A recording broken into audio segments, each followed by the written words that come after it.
everybody. It's your buddy, it's your pal Spaz, Phoenix, the YWC Reality Check, and you guys know the drill. You don't see my pretty sexy face, you know I'm not alone. If the call doesn't drop again, I have Kristen and Suave with me. Hey, what's up, guys? How's it going, everyone? The IWC. We're going to talk about Battleground on Sunday. And it's been a while. Like, we don't have this whole, like, two-week pay-per-view thing going on, so it's been a minute. It feels like forever. Cheap little plug. I will say Kristen and I did a review of Jurassic World over on her podcast thing, which you can find at the Wrestle Recap. There you go. So that was SoundCloud. fun. On SoundCloud. On SoundCloud. SoundCloud.com/the Wrestle Recap, right? Or just yes. Anyways, and Suave's here too. Yes, I am here.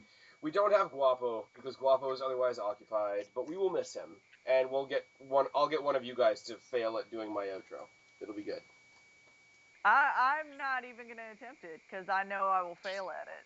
Good. And I don't know it, so this is gonna be terrible. Even the time that Guapo did it and we thought he totally nailed it, he apparently did not nail it. No, not hardly. Guapo, I love you, buddy, but no.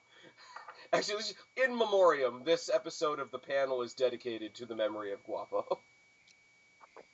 Because he did your outro so bad that he died? Is that what the premise is? He killed the internet. That's what happened there. He's in need of a gimmick change. All right. First question. You guys know how I usually start this out. Are we excited about Battleground? Yeah.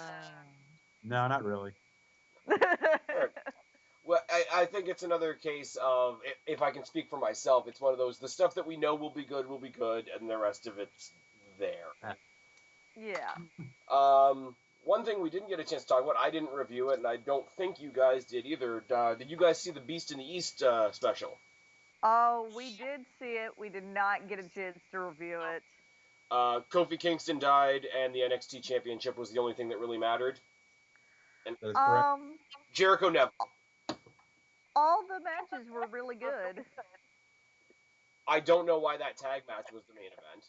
No, we didn't even watch the tag match. We all watched it at Suave's house, and as soon as the NXT title was over, we were like, obviously that was the main event. And then they're like, oh, look, we have this tag match. And we're like, well, fuck that. And we it's all went home. shit. It's like Barrett and Kane versus Ziggler and Cena. Yeah, it was terrible. That's a Raw match or a SmackDown match.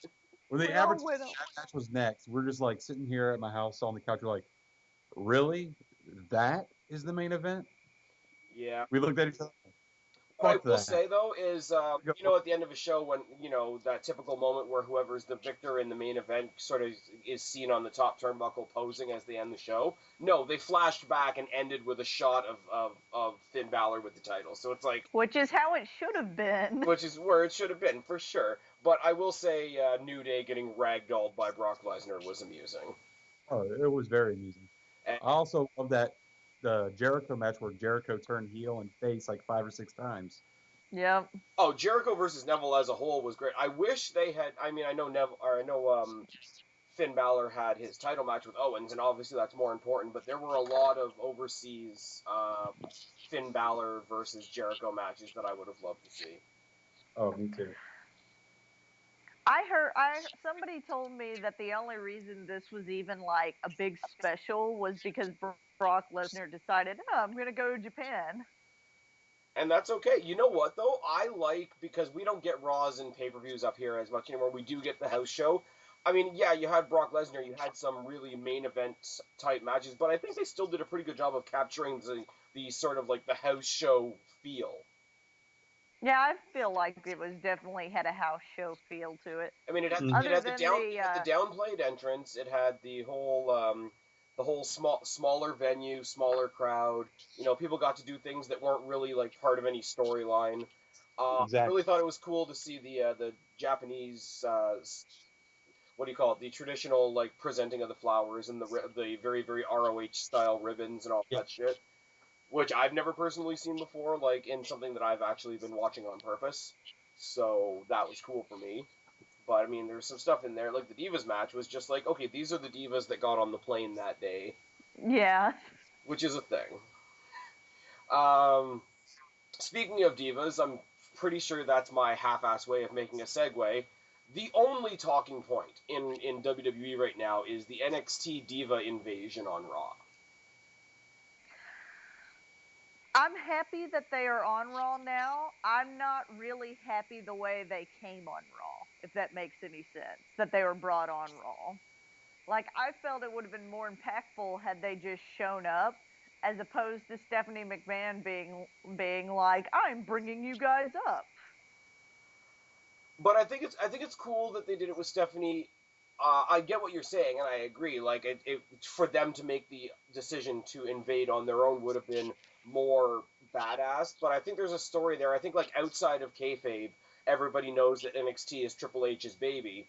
So Mhm. obviously the NXT divas would be adopted by Stephanie McMahon to a certain extent. And the fact that she's shifted her focus, she's kind of not in the authority role as much, and she's sort of like made it her business to make the Divas division better. I think that's cool, and it's for her to say my way of improving this division is to bring up these girls from NXT. It kicks the Divas division in the ass. It really makes NXT look good. And I mean, anytime you've got the boss saying these are the girls that are going to change the division, that's a good rub for them. Mm-hmm. Well, I mean, it's all good things for the Raw Divas division. We had a guy on our Smart Mark page talk about how he feels like it gutted the NXT women's division, but we'll see what happens there. We'll see Blue what they pants, do to. Blue pants, blue. pants, And because Guapo's not here, I will say they still have Alexa Bliss. Yeah, Because they right now, they if you take them out, what do you have? You have Bayley when she gets back from injury. You have Alexa Bliss. You have Blue Pants, Black Shorts, Emma, and the Dana. Dana Brooke. Dana Brooke. Dana Brooke's terrible. What I do like, and this is where I will say, like I know they were throwing around the rumor a while ago about the four horsewomen, which I thought was a Yeah, little lame. I like the fact that they moved Sasha Banks over to the Naomi and Tamina team, because if they had brought in the whole and because there was basically three teams in that segment. There was the Bella team, there was the Paige team, and there was the other heel team, right? Because that's Sasha I think if they team. had brought up all the NXT girls as a team on their own, it would be really dangerously close to being another Nexus, which would be bad. Well, and it also kind of keeps the storylines from NXT together because Charlotte right now is face, Becky is face, Sasha is kind of more heel. Did you watch NXT tonight? Oh no, you were asleep. I did not. I did not watch NXT tonight. Sasha Charlotte was an amazing fucking match, and it was 20 minutes, and it was the main event, as it should be. Of course it was. It was a It, good it, it match the ended with first both of them time. crying. Uh, what did the title change? No. Okay, I didn't figure it would. Sasha Banks got a very clean submission victory with the bank statement, but it was a bank Okay, statement that looked like it was about to break Charlotte in half. I'm all right with that. But it was the whole Um, it's a hard fought match. We've gotten mutual respect, and they're both crying, they're both hugging, and all that sort of thing. Which on a real level is kind of like we sort of made NXT what it is, and we're leaving soon. This is our last couple of matches on NXT, so you have that big emotional moment. But they were about to cry. I was talking to another friend about this just before we started recording. They were about to cry before the match even ended, so they were in match mode and trying to talk shit to each other, but you could hear their voices cracking. So it oh, was kind of it was good because you're like, oh, the feels, but at the same time, in the context of the storytelling of the match, it's like, oh, you can't talk shit because you're yeah. really good people that really respect each other. Because Sasha Um, Banks is good at talking some shit. Yeah, I she have is. I have to The say though, boss. I mean, obviously we have some good things to look forward to in the Divas division. The thing I am most excited about right now is this is the first time in a while, with the exception of AJ Lee, that I feel like that they are focusing on a diva who, one, isn't a total diva, and two, isn't like attached to some like upper level guy. Focusing more on women's wrestling, Okay, but not they did make a Yes. very big deal of who Charlotte Flair is family with, so That is true. I think they could have done without that because the fans that know that she is already know that she is, and the fans that don't like can see her for what she is, and I don't think they need to play on that. Like I think as much as I think it's cool, I think she needs to get rid of the remixed Ric Flair music. I agree. I like her music, and I like. I mean, they do it with Natalia. They attach her to Bret Yeah. Hart all the time, Oh no, or and this her is why I'm saying, father. like I'm That's saying Hart. strictly on the theoretical level because I do like her music, like just to listen to. Yeah. I like it, but it's like you have to make that separation at some point. And it's the same as why I like the fact that they weren't all brought in as Team NXT because I want Sasha Banks to be appreciated because she's Sasha Banks and Charlotte to be appreciated because she's Charlotte and Becky Lynch to be appreciated as Becky Lynch, not just hey these girls from NXT. Yeah. I was really hyped to see that they brought up Becky as well because originally the rumors that I was reading was only Sasha and Charlotte. Becky, I think they were gonna bring up Bailey. Bailey before she got injured. Yeah. I really do. Here's the one thing I want to say because I love NXT. We all love NXT, and at the same time I pick on NXT fans at the same time. When if Neville on Raw loses a match, oh my God, they're burying NXT. If Owens loses a match, oh my God, they're burying NXT. The first time one of these girls loses on Raw, I really don't want people to have a heart attack. That's like, is that a fair statement to make? It's not. That yeah. They've come from NXT, therefore they're invincible.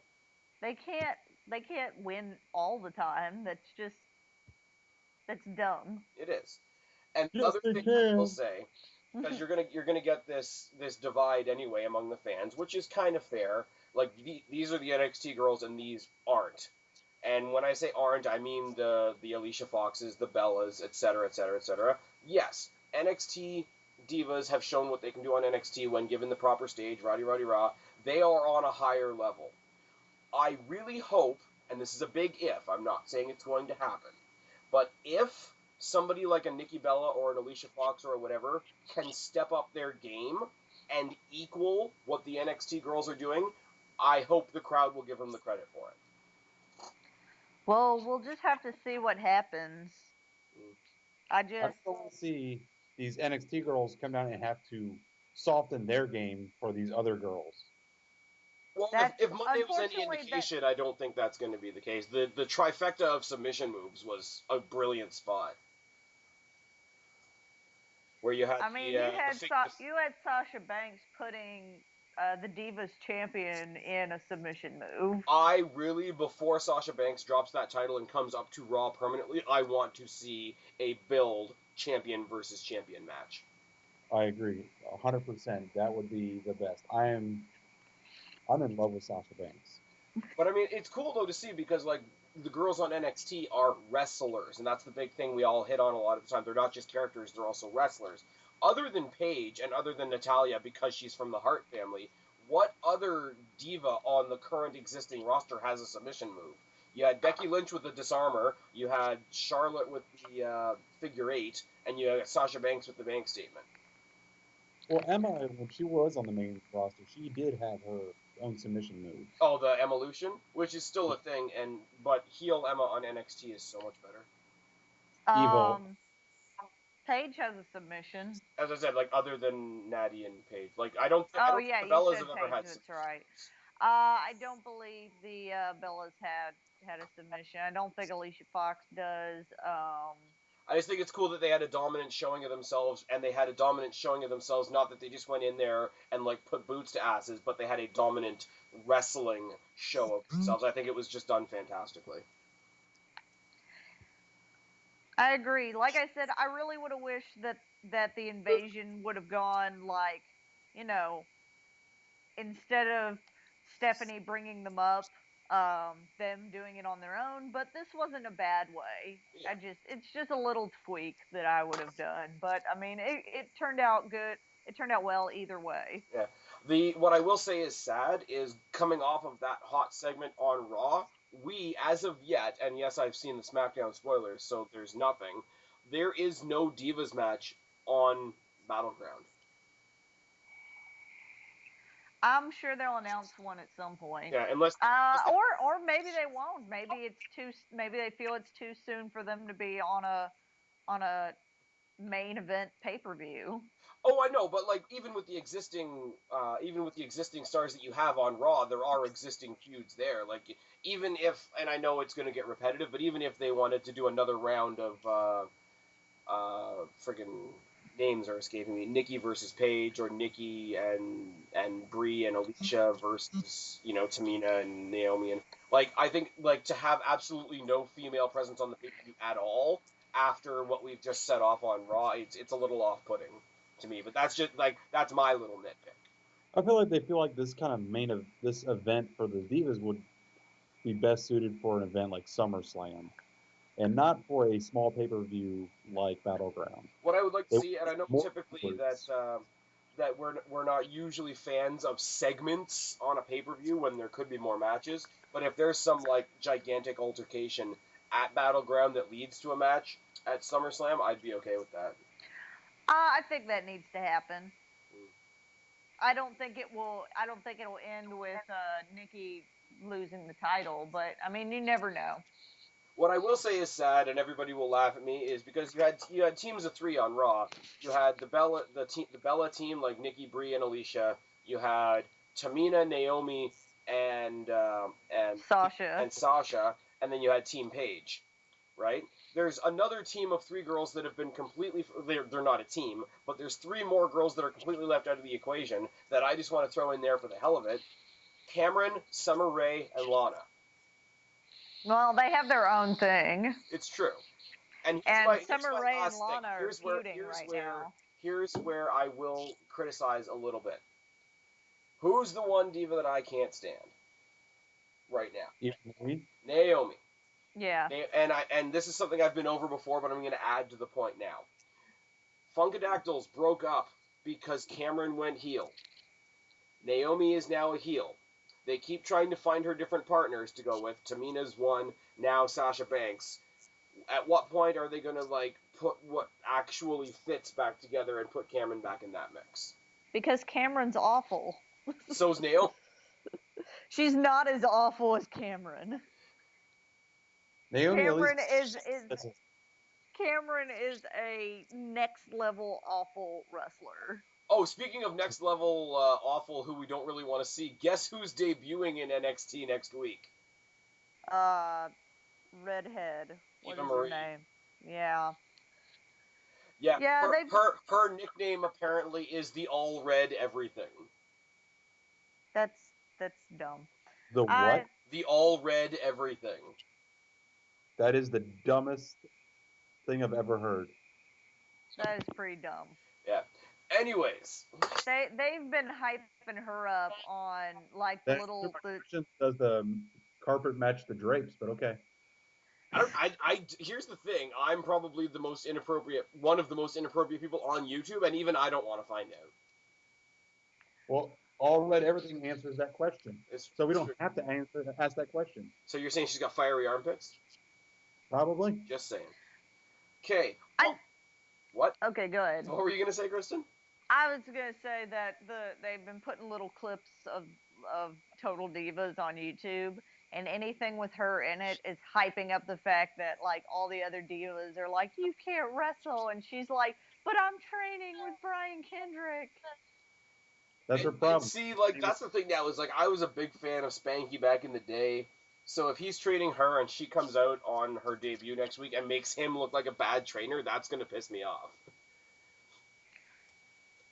But anyway. Well, I mean, they made a thing on the show where like the clip that I saw, where like the Bella Twins were like, I mean, the Bella Twins. I mean, I have my differences with them, but they actually like went to wrestling school and were trained and everything, and they were talking about here you have the the higher-ups gave her the opportunity to train at the Performance Center where all the NXT people train and everything, and you have NXT here in this great Performance Center, and yet she's like, oh, I'm going to, like, stay home and train at home. And they're like, I would have killed to be able to train at the Performance Center. So they don't feel like she's putting in her time. Well, she's putting in her time. She's just not putting in her time where they want her to. If you think about it like this, though, from the WWE's point of view, if she's gone off somewhere else to train, not at the Performance Center, if she does get better, they can take less credit for it, which is kind of yeah. Yeah, so we're really excited about NXT next week, guys. Yay! Debut of Eva Marie. Yay! Fantastic. We lose Charlotte, Sasha, and Becky Lynch, and we gain Eva Marie and Bayley to injury. Yeah, that's totally balanced. Oh my god. Well, NXT is getting gutted as a whole because Sami Zayn also cut a promo on NXT saying he's not going to be back till next year, but he's going to go wherever Owens goes. So when he comes back, I think it's going to be on Raw. I'm sure they'll feud for the title if he gets it from John Cena, but I guess we'll talk about that. We'll talk about that when it happens. One thing now that we have sort of really diverted onto NXT, I do like the fact that their next pay-per-view is an actual proper pay-per-view, like on a different day at a different time, the night before SummerSlam. Yeah, it gives it a better feel. It's taking it away from that TNA feeling where your pay-per-view is just another weekly show, just a bit longer. And they're taking it out of the NXT arena. They're going to Brooklyn to the Barclays Center. It's going to give it a bigger, more important feel. And I think it's a great precursor to SummerSlam, which they're really, really treating like a second WrestleMania this year. Yeah. I really like the fact that they're bringing it to like other cities like Brooklyn and hopefully Chicago. And I like the fact they're integrating them with other cultural things too. Like they integrated NXT with the Arnold Classic. I know there's one coming up where they're going to set up a NXT show in the middle of some rock and roll outdoor festival. Yeah. I think it's a really cool thing because they're integrating themselves with culture. Like, you know, talk about Raw all the time, how they misuse celebrities and misuse like guest spots and whatever. Integrating an NXT show with a rock show, integrating NXT with somebody like Arnold Schwarzenegger is a good way to get your name out there with some stuff that's already established. I think it's great. Plus, New York's a great crowd. And they're also branching out to other crowds that practically watch wrestling and get them back into it because they probably did as a kid during the Attitude Era.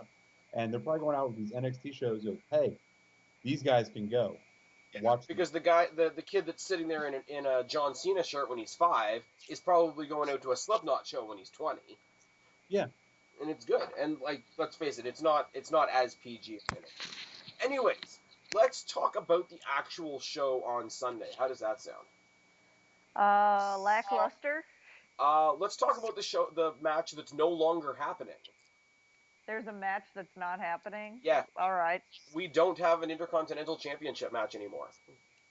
Ryback got injured on Monday. Ryback has a staph infection, so the Z-Pack jokes are running wild, brother.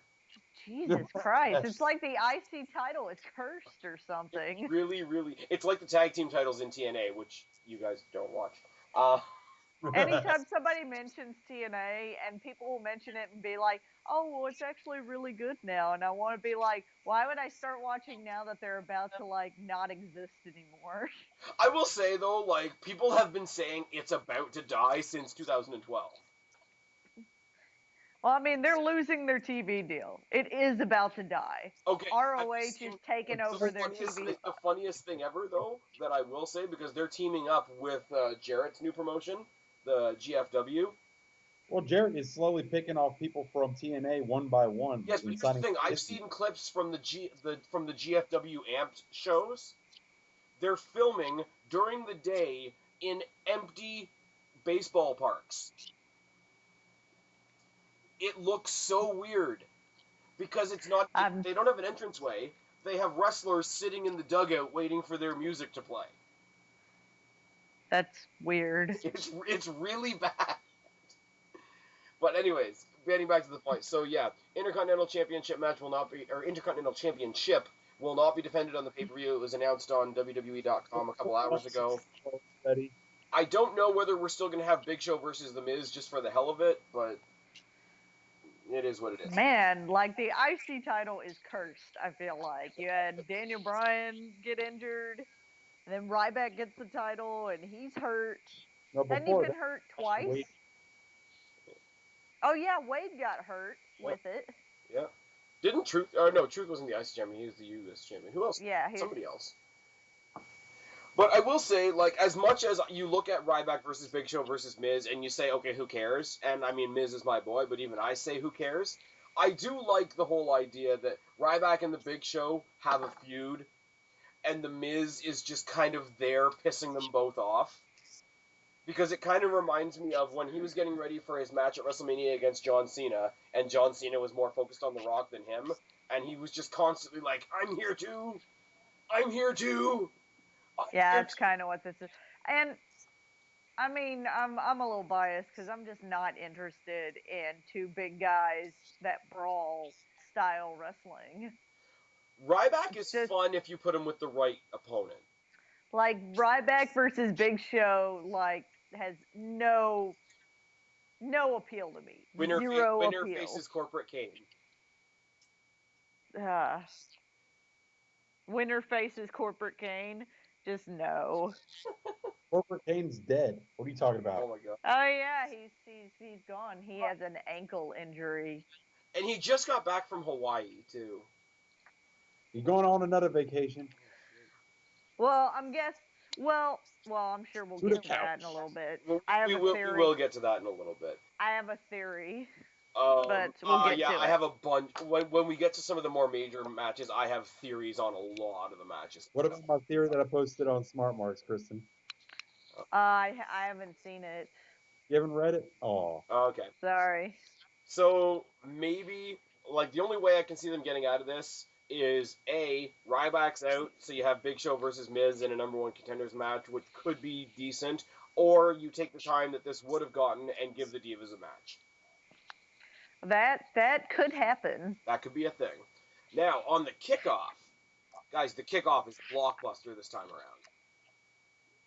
around. I'm waiting to see. Double Stardust 2? No. There's no Stardust on this show. It's the battle for the crown. King Barrett versus King What's Up. Boo. Although the feud has been kind of funny, but isn't Wade Barrett beyond this at this point? He is, but you know what? I sickly love anything that R-Truth is in because he just makes it fun.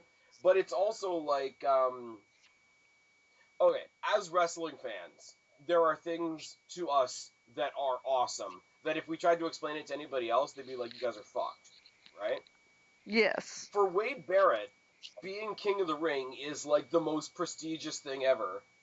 And R-Truth, in his own comedic way, is taking a dump on it.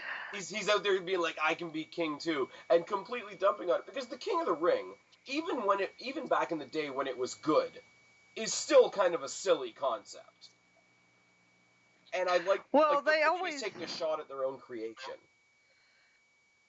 Well, just the idea of it's really silly. Not the tournament itself or winning itself, but usually what it ends up being is whoever wins King of the Ring ends up with a really kind of like lame king gimmick for like a couple months. They're doing it with Wade Barrett. They did it with Sheamus. They did it with Booker T. I have one thing to say. All hail King Booker! Yeah, I was about to say. Booker T did Remember when King Booker won the Champion of Champions match and he was the king of the world? Oh, God. I remember the end of the King Booker gimmick when he challenged Triple H. Yeah. Because Triple H is being the King of Kings. Yes. I believe that was the end of the King Booker gimmick. That's the thing, though, with King of the Ring, like, they do, like you say, there's obviously been some guys that haven't, like Ken Shamrock didn't, Edge didn't, Brock Lesnar didn't. Like, they won, and they moved on. But, like, when you get this stupid king gimmicks like Wade Barrett's got right now, you have to, like, all of a sudden stop doing it. So creatively, you have to come up with a reason why all of a sudden they're not a king anymore. Which is lame. But it's just a funny match. That's all this is. But, I mean, it's the kickoff. It's something to do for fun. It's in between all the other bits of, like, promotional material that they put into the kickoff. The kickoff is an hour long, and it's got one match on it, which is always kind of annoying. For the way for Barrett to actually drop the gimmick, I think it's pretty easy because he's going to get hurt again. He's like, it's just inevitable. Because we know he will get injured again. Or Orton can throw him down the stairs again? Yeah, one or the other. All right. Or they can give it to friggin' if they have R-Truth win this match and they make him a king and he comes out next week as something else, it won't matter because he's crazy. Exactly. Like, that's the easiest way for them to get out of this. Do we have a prediction of a winner? Does it matter? Oh, do you have a prediction? I do not. I'm on board the What's Up train. I'm all for R-Truth. I don't even care. Like, R-Truth is what Santino Marella should have been his whole career. And I'm not even saying that as a dig, because I know the guy's done and everything, but it's just like, if Santino Marella were as good at enjoyable funny as R-Truth is, it would have been a lot better for a lot of people. R-Truth coming out during apparently the wrong time. Oh my god. What are you talking about, man? You're not even in this match. I died. That was amazing. That was amazing because he's like the token filler guy in every multi-person match ever. Him and Kofi Kingston. He's like, it's a good thing I got over my fear of heights. Because I'm going to win the Money in the Bank. You're not in the match. My bad, y'all. My bad, y'all. I'm going to do me. You guys do you. All right. That was amazing. I hope that wasn't scripted. I hope that they, like, sent him out. I hope they sent him out there. I hope it was on purpose. I hope they sent him out as a rib. Because that's awesome. I hope they didn't. I hope it was completely by accident and that he's just that good. Yeah. The way Ziggler reacted in the ring, he was dying in the ring. He was laughing so hard. I don't think it was planned. Or maybe it was planned just between the two of them to rib everybody else. Who knows? Exactly. All right. So I say truth. Suave says truth. Kristen says she couldn't be paid to give a fuck. Roman Reigns versus Bray Wyatt. I've seen bits and pieces of this feud, and I don't get it. I think it's cool. Like, is he after his daughter, or is he just using it as a? He could fuck with his family, you know, this and that. But he's pretty much Bray Wyatt. Like, they could do so much with it, but they're just not biting into it. Like, pretty much what Bray Wyatt is saying is that he wants to stop. They're not biting into it at all, like, as much as they could. Like, they're at the very, like, scratchy beginning stages of something that could be cool by SummerSlam. But I think whatever happens here will be a clusterfuck that sets up what happens at SummerSlam. Yeah. Pretty much everything that's going on in this feud, he's just trying to stop Roman Reigns from actually succeeding. Yeah. Like, I will say the Roman Reigns beatdown on Raw was pretty decent.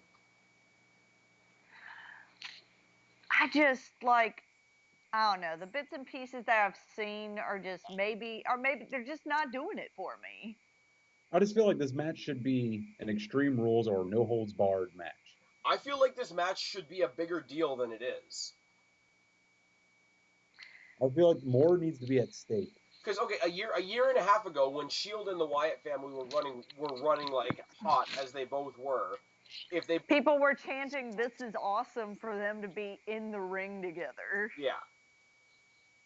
And I mean, you could debate who was the leader of the Shield, and, you know, everybody has their own opinion on that, and Wyatt was obviously the leader of the Wyatt family. But if Roman Reigns had sort of, no pun intended, taken the reins of the Shield and declared himself the leader, and they had fought at that point, it would be epic. Like, now we've seen Roman Reigns on a WrestleMania stage. We've seen Bray Wyatt, granted it was only once, but we've seen Bray Wyatt defeat John Cena. They've both done bigger things since they fought each other last. I feel like this should be a big deal. I feel like they could have amped it up more, but the problem I feel is that, and it's the problem I've had with the Bray Wyatt gimmick to begin with. It's cool and it's creepy and it's got good promo potential and everything, but it's hard to fit it in a storyline because this is a character that, I mean, doesn't really seem to care about having a title. So why is he there?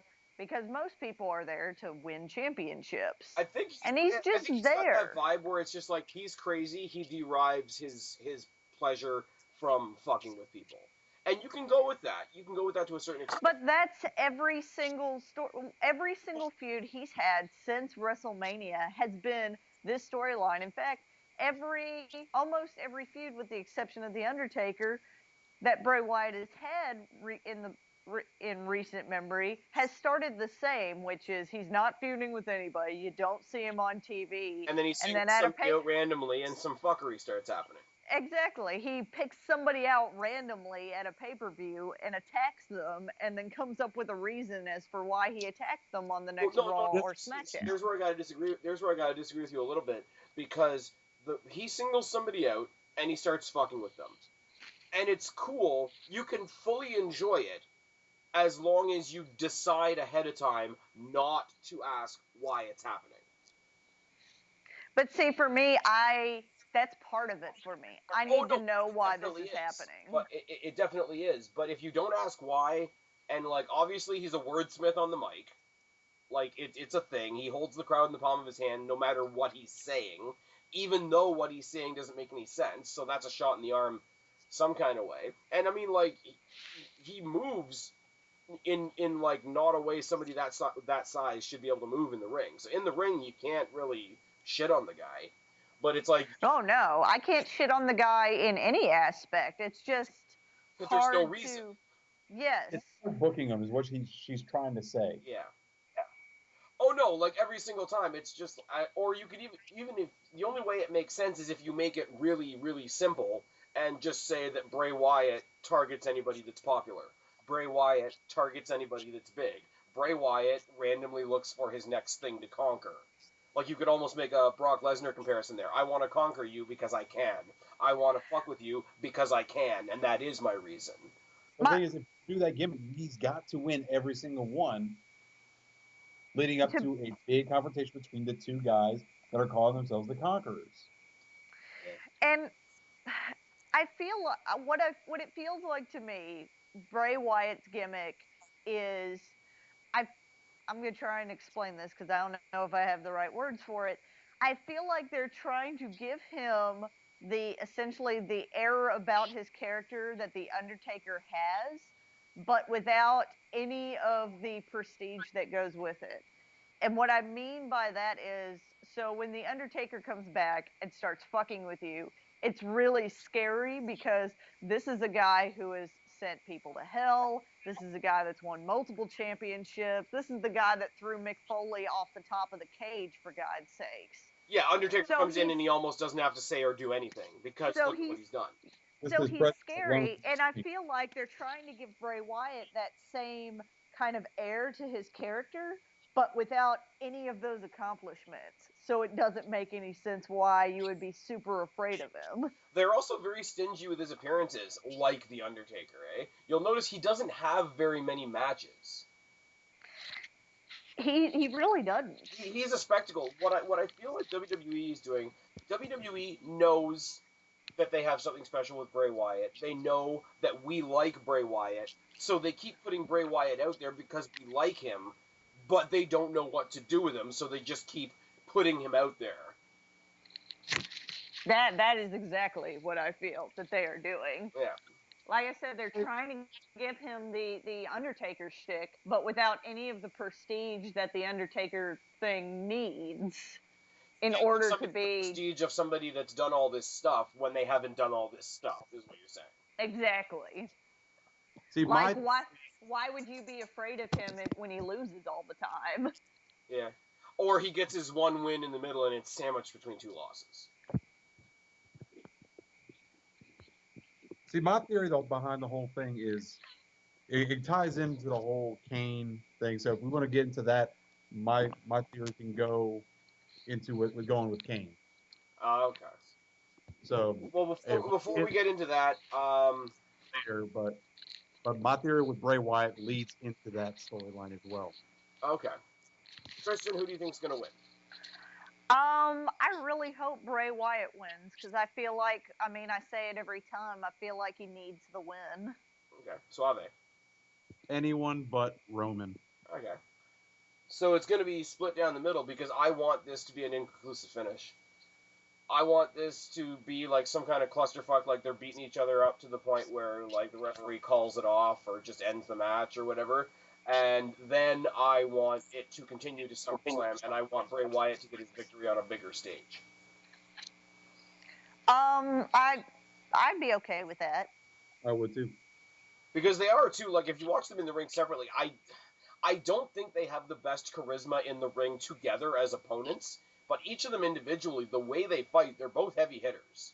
They both can brawl. So it's very easy to believe that a brawl like that would go beyond what a referee tries to bring in.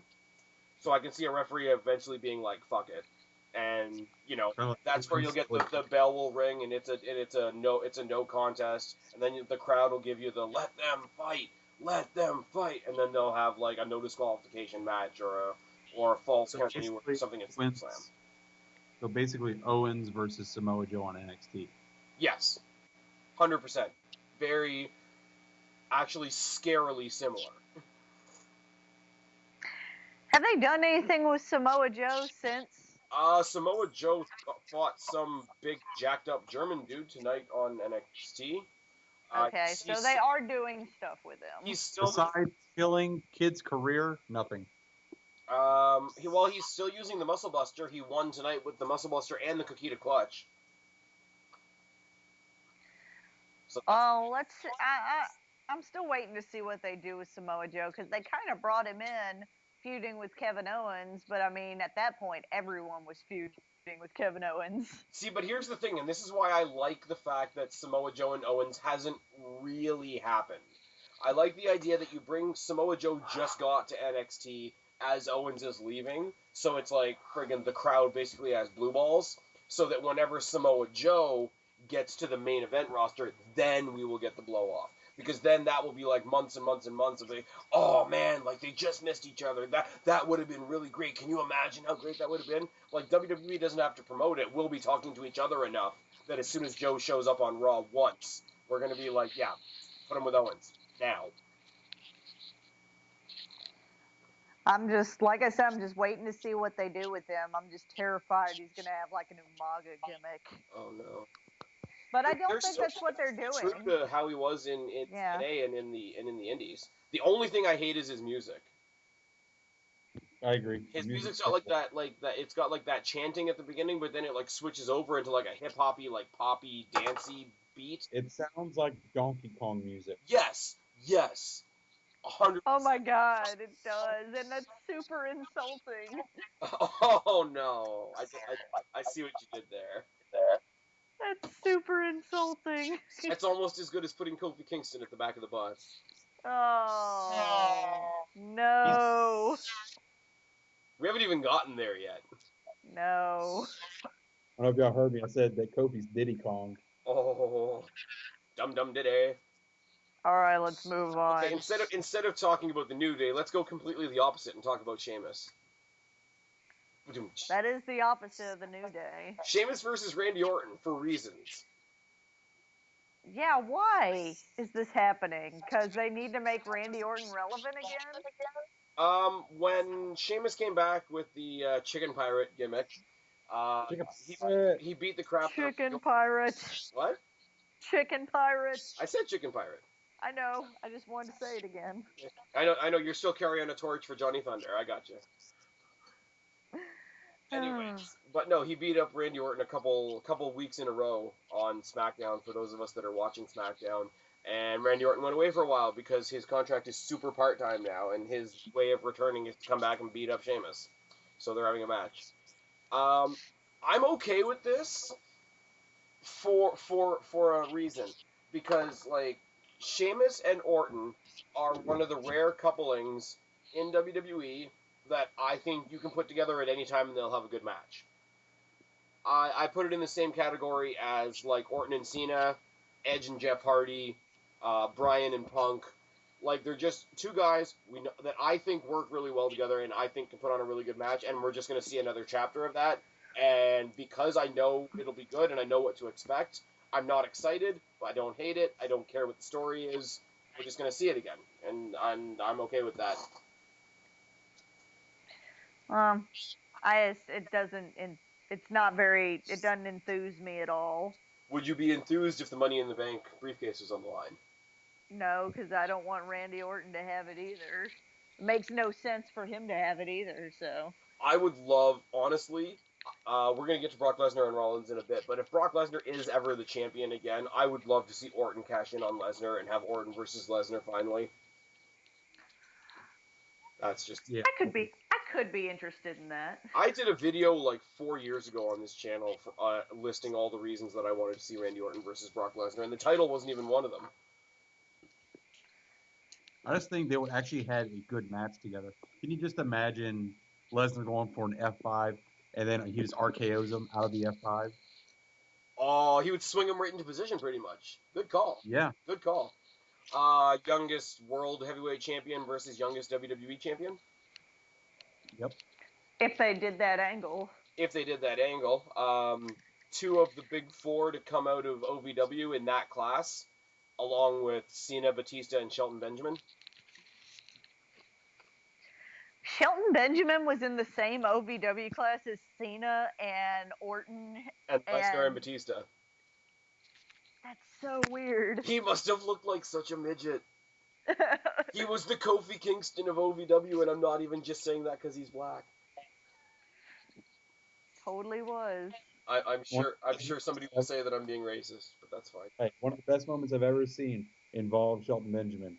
That was Shawn Michaels' super kick from the Hall. Oh yeah, that was crazy. I remember that. Springboard to the super kick. Every time somebody thinks of Shelton Benjamin, I always picture Money in the Bank at WrestleMania when he ran up the one ladder, up the other ladder, and clotheslined somebody off of the top of the pile of ladders. Because that little, 2-second clip was part of the intro to Raw for, ever. Which didn't make any sense because it didn't happen on Raw. But here's the thing. Knowing what we know now, in one class you had Batista, Orton, Cena, Lesnar, and Shelton Benjamin. That's a great class. How awesome is Shelton Benjamin, and how sad is it that he is the Jannetty of that group? He's the black sheep, so to speak. Oh, I mean, it makes sense. That was when Vince was still into, the big, huge, muscly guys, and Shelton Benjamin is not that. Well, Randy compared to the other ones. Well, Randy wasn't either. Okay. Yeah, but he had a lineage. He's still pretty built compared to Benjamin. I would. And Randy is tall, too. You know what's absolutely terrifying? You watched the Jericho podcast with Cena? Mm-hmm. When they showed the pictures from his, bodybuilding days? Yeah, that's terrifying. Not human, at all. We're off the tangent. I can picture Vince just going ape shit over those pictures. You got a picture, if he'd been around at the time, Sheamus would have been in that class as well. 100%. Speaking of Sheamus Randy Orton. What did you keep doing in our last video? All of this came from Neville versus Bo Dallas. Yep. Kristen, who you got? I guess they'll probably give Randy the win just because he just came back. And because you don't like Chicken Pirate? Not a fan. Suave? Chicken Pirate. I'm going with Orton. I am going because I still have the dream. I have the Lesnar Orton dream. Okay, what do we got next? Sheamus failing his or the Okay, next up for the Affirmative Action Tag Team Championships, we have the New Day versus the Primetime Players. Okay, I could not figure out a way to phrase this tweet, but I really wanted to be like, okay, is it now official that every black person, with the exception of R-Truth, is in this feud? Yeah. Mark Henry on Raw. Well, Mark Henry was with... Like, all they would need to do is have Naomi on one side and Cameron on the other side, and they would literally have every black person except for R-Truth in this feud. And coming out of retirement to referee the match is Teddy Long. Holla, holla, holla, holla, playa, playa, playa, playa. And the only person commentating is Booker T and Alicia Byron Fox. Saxton. Byron oh, Fox. yeah, and Alicia Fox. Byron Saxton, Booker T, and Alicia Fox on comment. Oh, my God. That sounds horrible. That's a win. Hey, what was it? What was the bullshit thing that Titus used to say? If you want to win, make it a win. Speaking of redundant statements, I don't know what pay-per-view I was watching. A while ago, I was skimming through the network, and I was just bored. There was a match. I don't remember what it was, but the call from Jim Ross was probably one of the most brilliant things I've ever heard in my life. They're going for a test of strength. This typically favors the taller man, unless the shorter man is stronger. Oh, why? And then King's response is great, and he's like, so in a test of strength, the stronger man wins.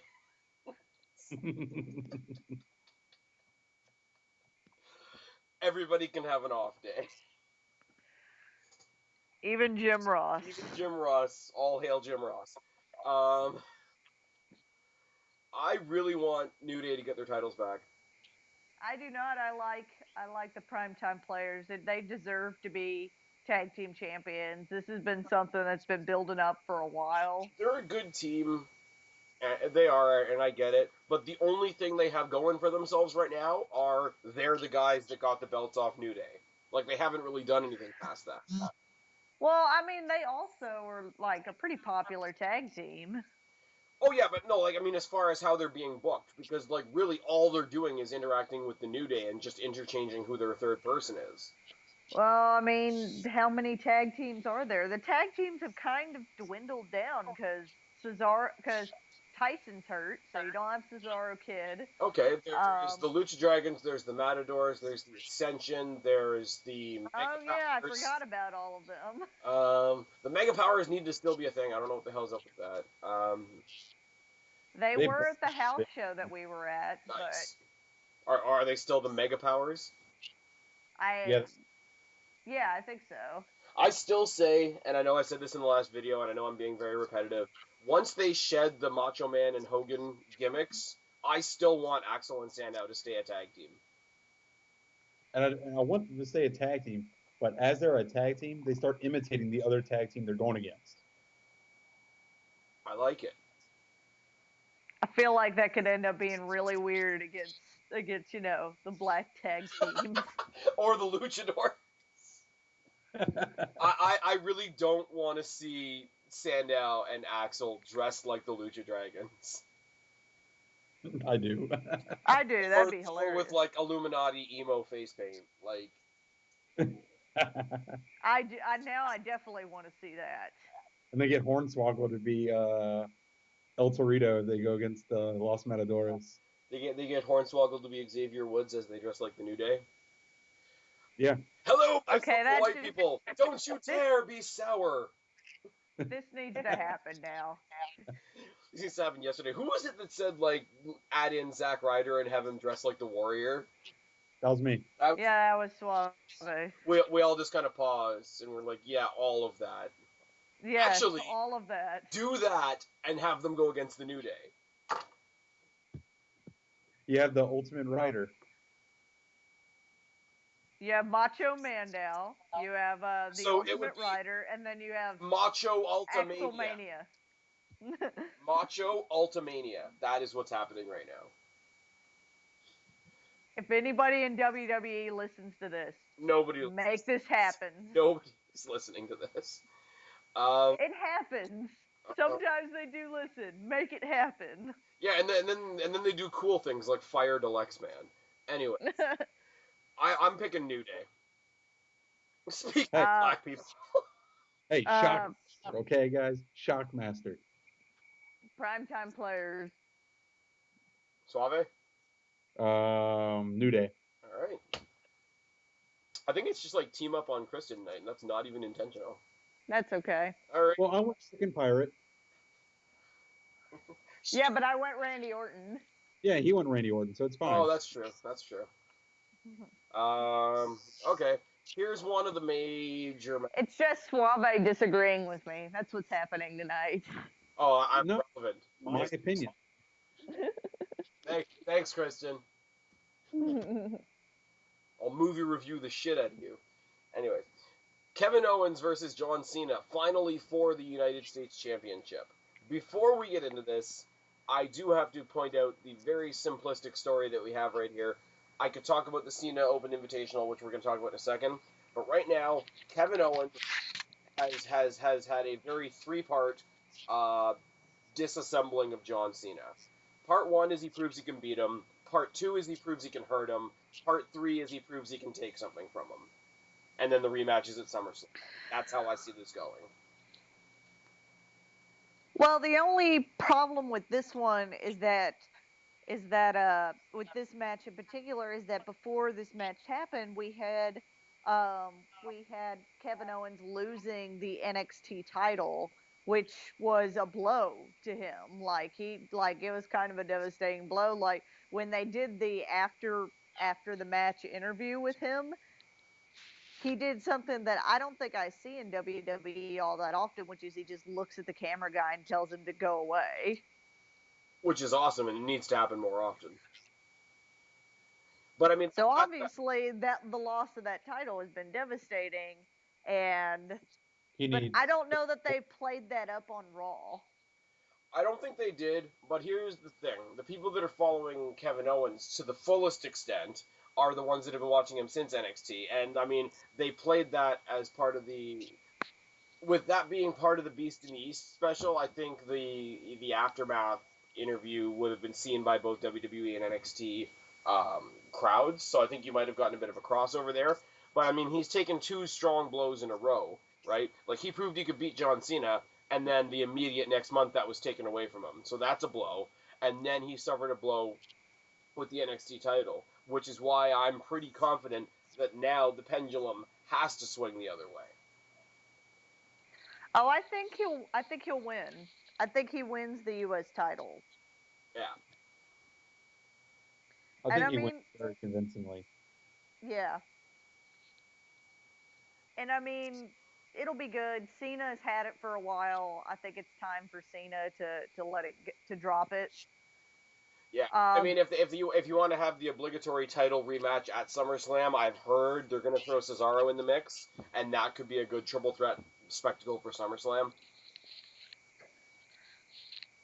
I will be sad to see the Open Invitational go away.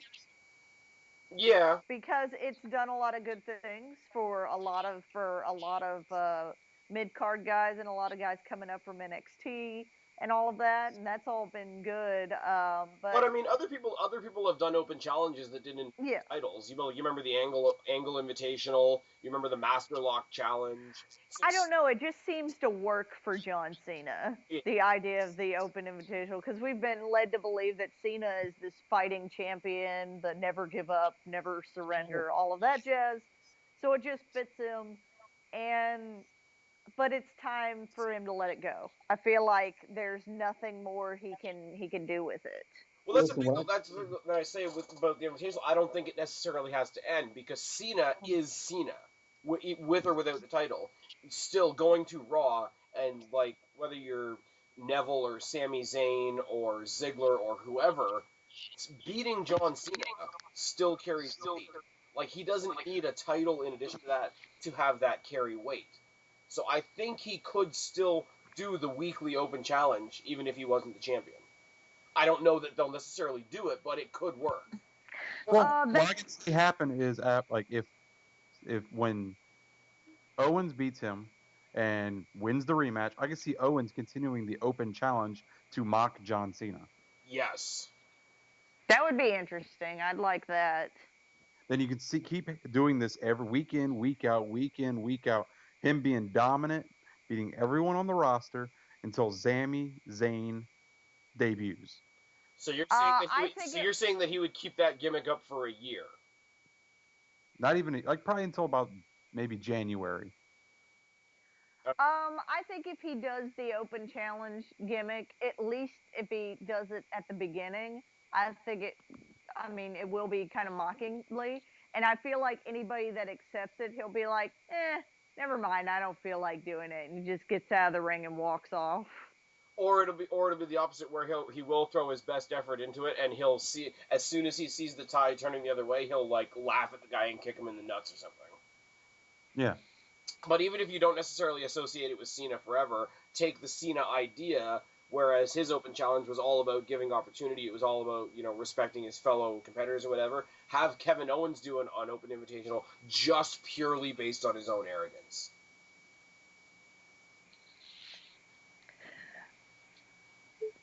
That'd be an interesting thing. Just be like, because it won't be like, see if you can beat me or not. It'll be, see if you can take my title. That way, even if he gets himself disqualified, he's kept his title. So he's in his own arrogant mind, he's won, because the challenge was to take my title off me. And then somewhere along the way, you get Sami Zayn, and it becomes a no disqualification match, and Sami Zayn becomes the U.S. champion, and we have a couple of Canadians. Okay, I do have to say, all right. We can make all the jokes we want, red, white, and blue, John Cena, he might as well be a G.I. Joe character and whatever. The three people on Raw competing for a chance at the United States Championship were Bulgarian, Canadian, and Swiss.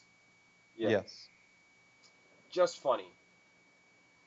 And the fact that that Rusev referred to Owens as a crazy French American because he couldn't think of the word Canadian was great. I've got Owens taking this flat out. Me too. As well. Okay, we all agree. Look at that shit. Look at us go. Look at us go.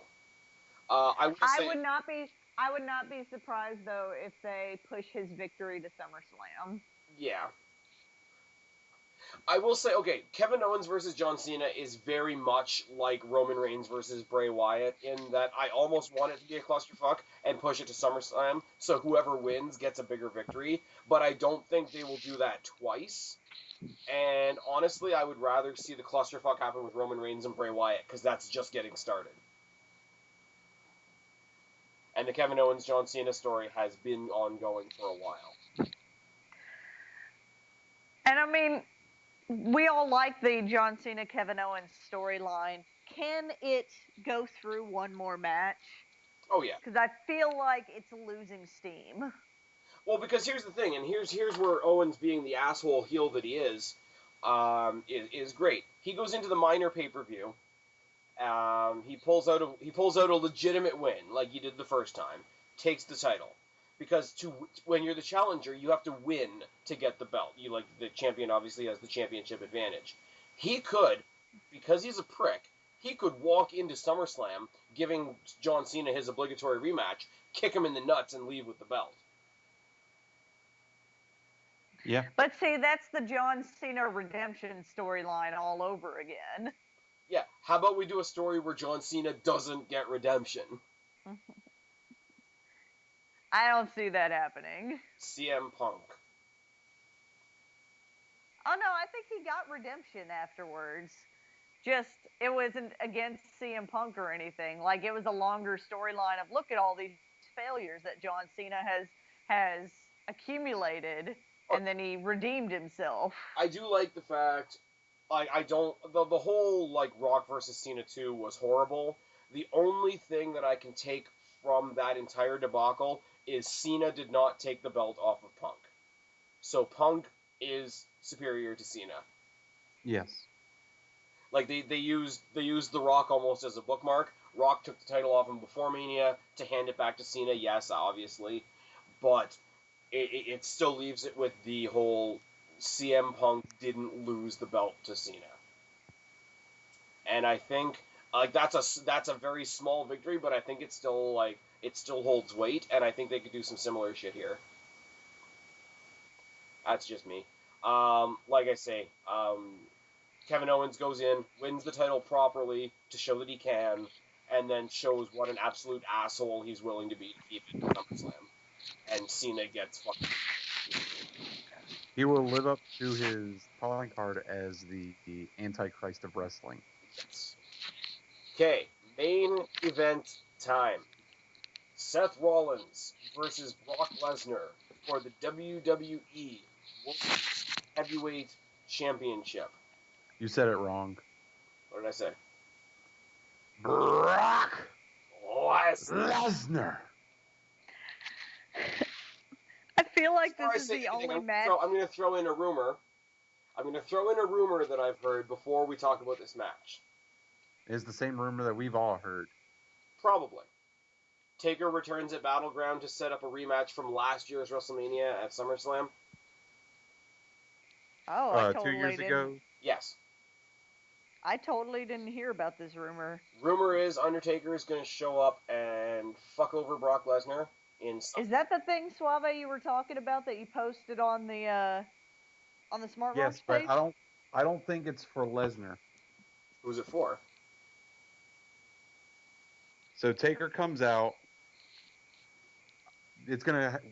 What I think what's gonna happen is Rollins and Lesnar are gonna have their match, and it's gonna get down to the nitty gritty, and the bell's gonna toll, lights are gonna go out, lights are gonna come back on. Taker's not there. Rollins rolls up Lesnar 1, 2, 3, and Lesnar can't believe himself what's happening. Gets pissed, leaves, F5s Rollins, leaves. Gong hits again. Lights come back on. Taker's in the ring looking at Rollins. Why?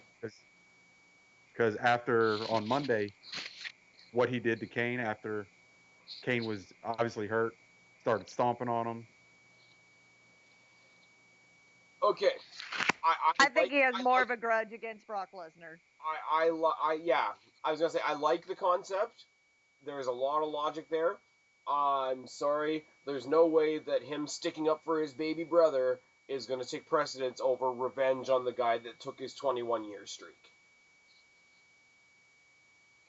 There's two things that can go on, but that could happen. Yeah. But I really don't want to see the rematch. That's the thing. I really don't either, because the first match was, I mean, it makes a compelling storyline that The Undertaker would want revenge, but I've seen this match and it didn't thrill me the first time. So I don't see it thrilling me a second time. So and we were there. Yes. So the problem is, and WWE relies on this too much, with Undertaker, they're depending on you being sucked into the story, not the match, which isn't necessarily good, but Well, I definitely would be sucked into the story, but I know that the payoff, which is the match, isn't going to be a good payoff. No, obviously not. I just think with the way that they're building up this, like, they're really, really pushing this year's SummerSlam hard and trying to make it seem like mini WrestleMania, like with all the fan access and all the other stuff that they're going to be doing. So I think they're going to want something huge like that, because the other thing I've heard is Rollins versus Triple H. That's possible, but the thing is, you're going to have, if Lesnar wins the title, you're going to put Taker versus Lesnar for the title? I don't want that. No, I'm saying Taker's going to cost Lesnar the match, and that's going to be the reason for the match at SummerSlam. Essentially, we think the exact same story, the exact same scenario you just gave us. Except Rollins wins. Okay. Rollins wins, and Taker doesn't end up in the ring with Rollins. I don't think Lesnar needs the belt. No. But regardless of what he does next, it's much like I said about Cena a second ago. Cena doesn't need a title to be Cena. Now, take that as a bad thing or a good thing or however you want to take it. To be Cena, and what it means to face Cena, what it means to beat Cena, whatever, doesn't need a title. Same thing goes for Brock. Same thing goes for anybody that faces Triple H nowadays, or The Rock. Like, they are the guys that are above the roster. They are the guys that are above the titles. They are on that upper echelon. Well, now that we've talked about all of this, I was gonna say what I thought my idea was for Rollins, because they've been pushing the idea with Triple H that Rollins should always have like a backup plan. You should always have a plan B kind of thing. Reunite the So Shield. yes, so I thought my backup would be reunite the Shield. I mean, that won't work if Reigns is doing stuff with Wyatt, but No. But here's the thing, though, right? Is Rollins is still in the Authority, but he's kind of fighting the Authority. Like, the J&J are useless, and they're injured. Kane is useless, and he's injured. Triple H, I think Seth Rollins thinks that, being buddies with Triple H should get him an easy ride, and Triple H has really been showing him, especially recently, that it's not going to be an easy ride. I am going to make you prove yourself. So he's kind of like that pissed off little brother type character to Triple H. So he, especially by putting him in the same path as Lesnar, even if he escapes with the belt, I can see, like, hey, I was supposed to be your guy. I'm clearly not your guy if you're throwing all this shit at me. Fuck you. Face or heel, I can go off on my own and do this now. So now you have 3 different guys that all used to be in the Shield and all have sort of tenuous relationships with each other, but all of them have a common enemy in the Authority. Mm-hmm. You play up the old cliche, the friend of my friend is my enemy, or however you want to do it. Same as what Charlotte and Sasha did last week when Sasha needed a partner to face Dana and Emma. Charlotte came out, and they have a history, and it's not like, okay, we're not all going to be bosom best buddies, but I'll be your partner tonight because you're going to give me a title shot next week. Well, and they've also, I feel, and the reason why I brought up this idea is because I also feel like they've been kind of, I mean, obviously Brock Lesnar is the one people are cheering for because we're tired of seeing Rollins as champion. But I feel that I almost see bits of a face character in Rollins recently, just due to the whole, like, him finally deciding to, I guess, stand up for himself and not be like a coward and everything.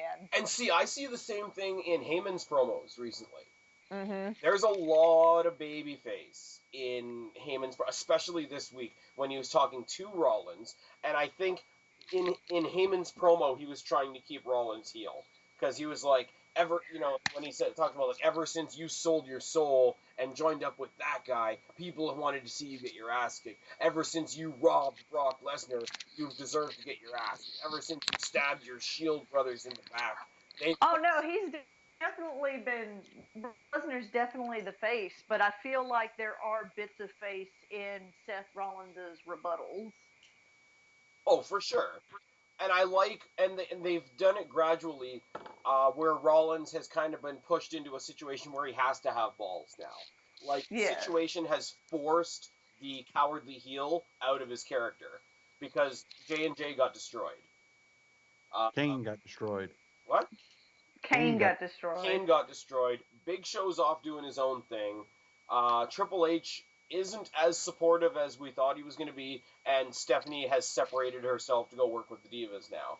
So he's seen his help fall apart one by one, and I think we're going to see, like, no pun intended because he uses the Phoenix Splash, but I think we're going to see, like, trial by fire at Battleground. And it's one of those, you don't know how much guts you have until you have to. And I think he's going to put up a hell of a lot. Like, we saw what he did in the triple threat match with Lesnar and Cena at the Rumble.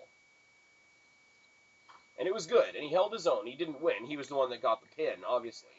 But, like, it could be good. Like, this could be, like, a regenesis. Even if he stays as a heel. Even if he goes off, like, separates himself from the Authority and goes, like, lone wolf heel character. like this will be sort of like a regenesis of his character. Mm-hmm. Regardless, I think he's walking out with the title at the end of the night. I think so too. I am looking forward to a new dimension of Seth Rollins' character. I feel like the cowardly heel has played itself out, and I mean that happens a lot in WWE. That whoever is heel tends to be a cowardly heel. What bothers me, which is why I feel like everybody likes the Kevin Owens gimmick so much. What bothers me about Rollins and the cowardly heel thing is even when he was being the cowardly heel, you could tell in his promos that he wanted to be a badass. Mm-hmm. And he wanted to show. And back when the Shield was still together, and all that, everybody thought that like Rollins out of any of them was going to be the squeaky white babyface. And I mean, so at this point, when he turns babyface, and I've said it before because I am a huge Hardy mark, like Rollins, once he turns face, is going to be the new Jeff Hardy. That's just my opinion. Well, I feel like this is the only feud going on right now in WWE that has any, like, oomph behind it. Well, Owens and Cena. Well, I mean, in my opinion, I feel like it's starting to peter out. It's starting to slow down. Mm-hmm. Owens and Cena is different in the sense of, like, it feels like we're just watching chapters in a book now. Like, we're waiting for something to be the definitive end. Like, I think this match with Rollins and Lesnar is going to be the definitive end, mostly because we know Lesnar only has limited dates. Mm-hmm. But, I mean, it's going to be an interesting match to watch. And I think I said this around the time of Rumble as well, is you got Cena, who's relatively big, Lesnar, who's relatively big, and Rollins, who's not. Now you take Cena out of the equation, you've got Brock Lesnar, who's fucking huge, and Rollins, who's not. So the dynamic of the match is going to be, it's going to be difficult to watch. It's going to be like when Lesnar fought CM Punk. Whereas it's like, how do you have a realistic match between these guys? Lesnar should be killing him.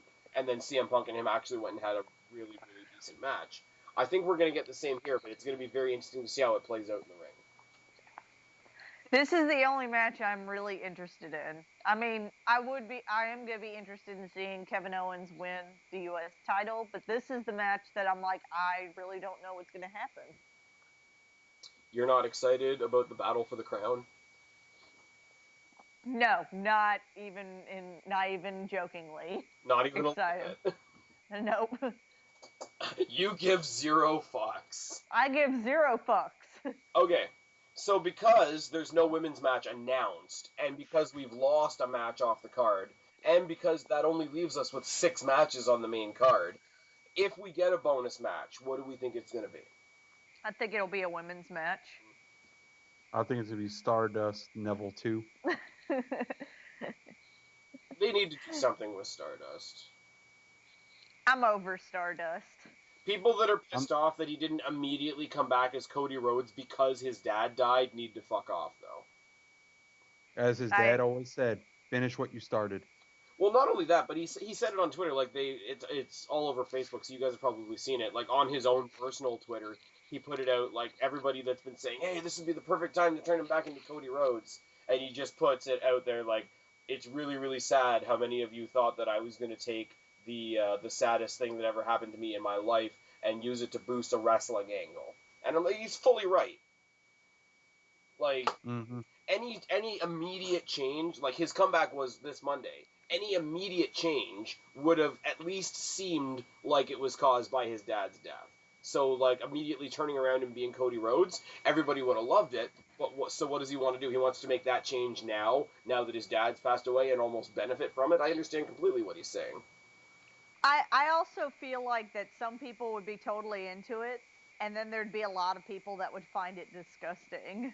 No, that's what I'm saying. Like, I think he's gone out there already himself and said he'd find it disgusting. Mm-hmm. And apparently the Stardust name has a whole lot of personal meaning to him anyway. There's a big, long blog about it. Oh, well, good. It's just not my thing. Like, apparently Stardust I'm glad. There's an old picture of Dusty Rhodes with wrestling tights that say Stardust on them. Like, apparently that was one of his nicknames. And when he fought for, like, Jim Crockett Promotions and shit, the name of the plane that Jim sent to get him was the Stardust and shit like that. So there's a big blog out there written by him and his wife that are like, there's more meaning behind the Stardust character than you all realize. So I'm happy. There's a lot of meaning behind it. I don't find the Stardust character engaging at all. I find it a rehash of his brother's gimmick. The problem being is Cody Rhodes is an amazing talent, but he's animated, right? He does so much better when he's playing these characters. Like when he was dashing Cody Rhodes with the I loved dashing Cody Rhodes. The master of mustachioed magnificence. I loved whenever he, when Rey Mysterio broke his nose, and so then he was grotesque.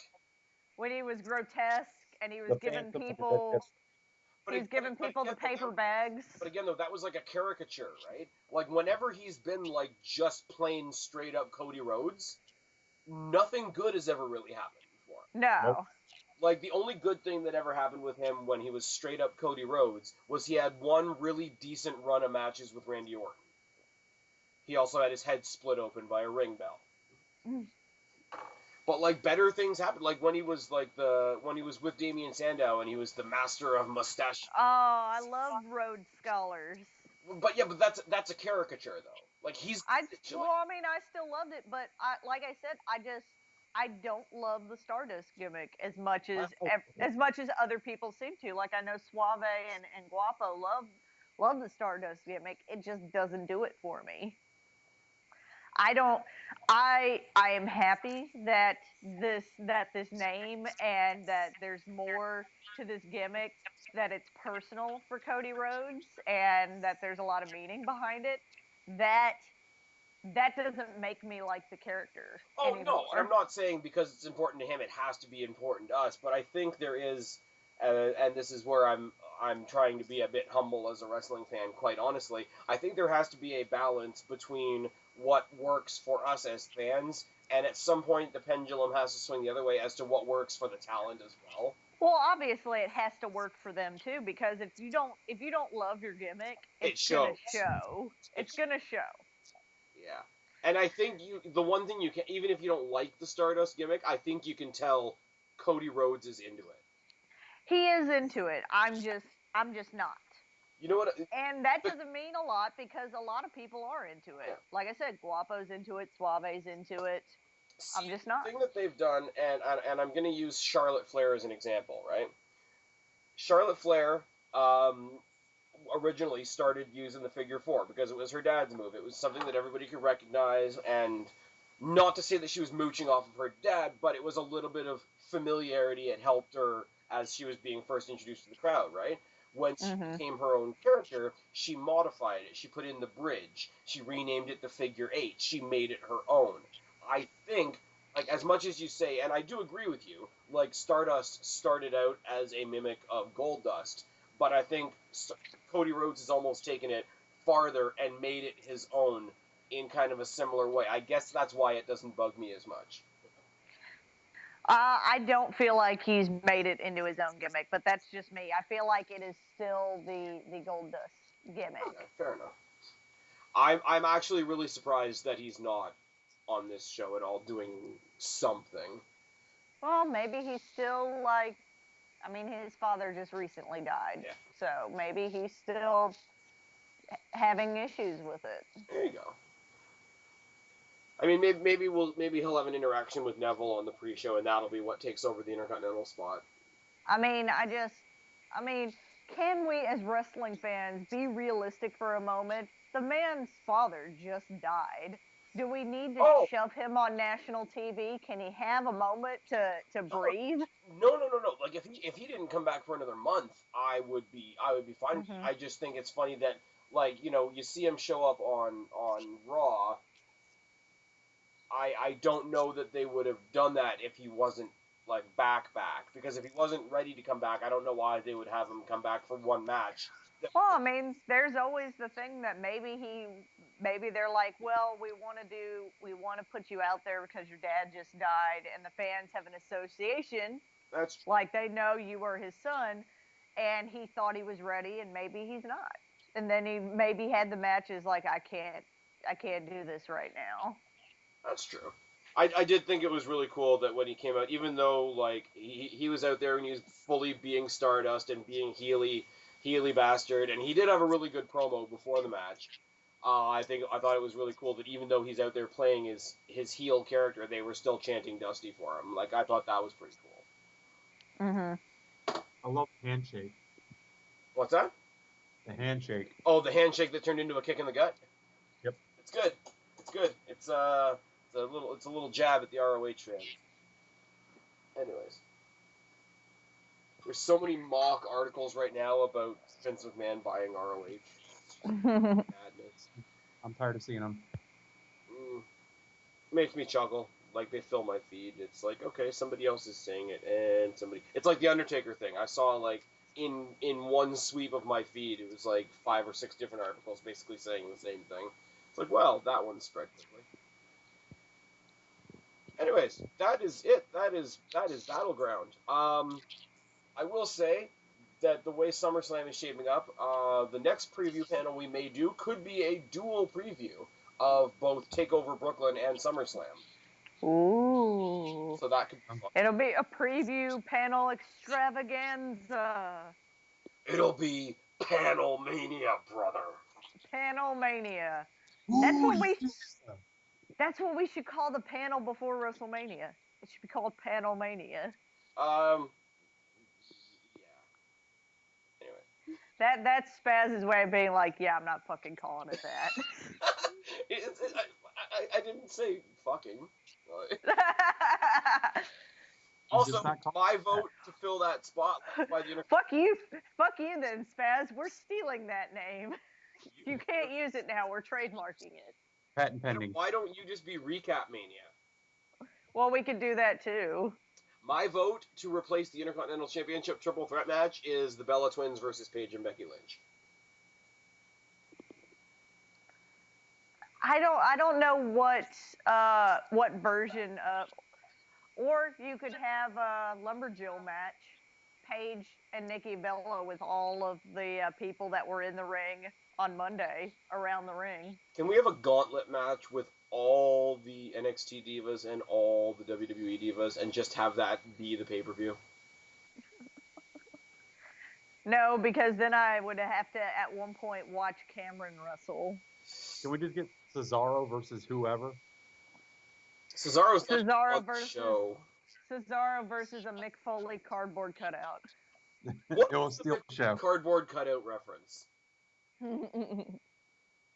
I'd watch it. Okay. I think you would just watch the Mick Foley cardboard cutout on its own, fighting a cardboard cutout of Chris That's the Mick Foley cutout cardboard cutout. Yeah. Ryback versus his staph infection. With Z-Pack as the referee. Okay, this is just bullshit now. I'm calling. Yep, yeah, I'm tired. Kristen, plug your shit. YouTube.com/ the Black Cat Feline. Twitter is @BlackCatFeline. Instagram is @BlackCatFeline. And SoundCloud, The Wrestle Recap. Suave, you're dead on social media, but tell us where your burial plot is. You can find me at the-suave-1. That's about it. We need to get you a new Twitter handle. It's so hard to say. And you guys know where to find me, or else you wouldn't be listening to this video right now. I've been Spaz, she's been Kristen, he's been Suave. We are your YWC Reality Check. Subscribe up there, talk down there, start a conversation, keep all these conversations going. Don't be a stranger. I'll talk to each and every last one of you later. But for right now, I'm tagging out, and Guapo, that's how you do it. Bye, guys. Don't apologize.